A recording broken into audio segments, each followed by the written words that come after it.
Excuse me, எனக்கு lift தர முடியுமா? அங்கிள், இது வரைக்கும் நான் எத்தனை பேர்கிட்ட லிஃப்ட்டு கேட்டிருப்பேன் தெரியுமா? எனக்கும் லிஃப்ட்டு கேட்டு போய் இறங்கணும்னு ஆசை. அத்தனை பேர்கிட்ட லிஃப்ட்டு கேட்டேன், யாருமே என்னை ஏற்ற மாட்டேன்ட்டாங்க. ஆனால் நீங்கள் ஏற்றிட்டீங்க அங்கிள். ரொம்ப தேங்க்ஸ் அங்கிள்.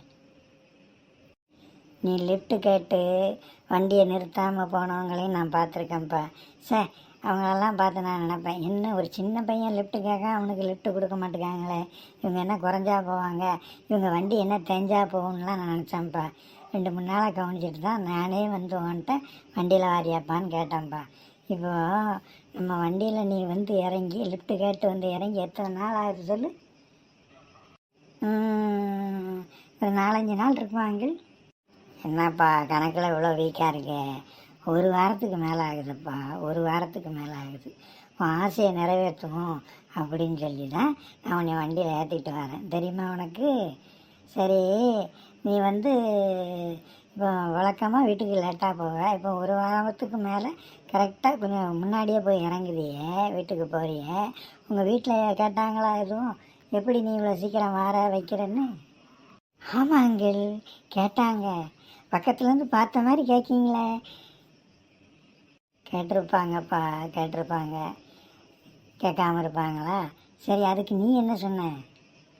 நான் என்ன சொன்னேன் தெரியுமா அங்கிள்? எனக்கு ஒரு ஃப்ரெண்டு கிடச்சிருக்காங்க, அவங்க தான் இப்போ என்னை வந்து வழக்கமாக நான் லிஃப்ட்டு கேட்பேன், என்னை இறந்து வந்து நம்ம வீட்டுக்கிட்ட இறக்கி விட்டு போவாங்க அப்படின்னு சொல்லி சொன்னேன்.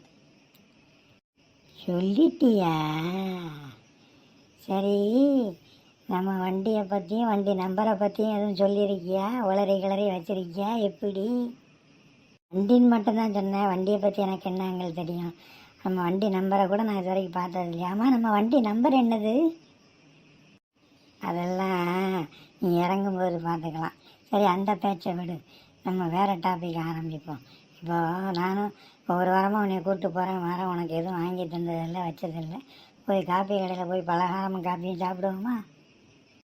Okay uncle, you are so sweet uncle. ஐயோ அங்கிள், என்ன இது? நம்ம வழக்கமாக போகிற பாதையில் வண்டி போகாமல் வேறு எந்த பாதையிலே போகுது. அங்கிள், என்னை எங்கே கூப்பிட்டு போகிறீங்க? ஐயோ, எனக்கு பயமாக இருக்கு அங்கிள். அங்கிள், என்னை விட்டுருங்க அங்கிள், நான் தெரியாமல் உங்களை நம்பி ஏறிட்டேன் அங்கிள். நீங்கள் நல்லவர் நினச்சேன், நீங்கள் இவ்வளோ மோசமானவர் இருப்பீங்கன்னு எனக்கு தெரியலையே அங்கிள். எங்கள் வீட்டில் என்னை தேடுவாங்க அங்கிள். ஏன்னே எங்கள் வீட்டு அம்மா அப்பாவுக்கு ஒரே ஒரு பிள்ளை அங்கிள். என்னை விட்டுருங்க அங்கிள், விட்டுருங்க.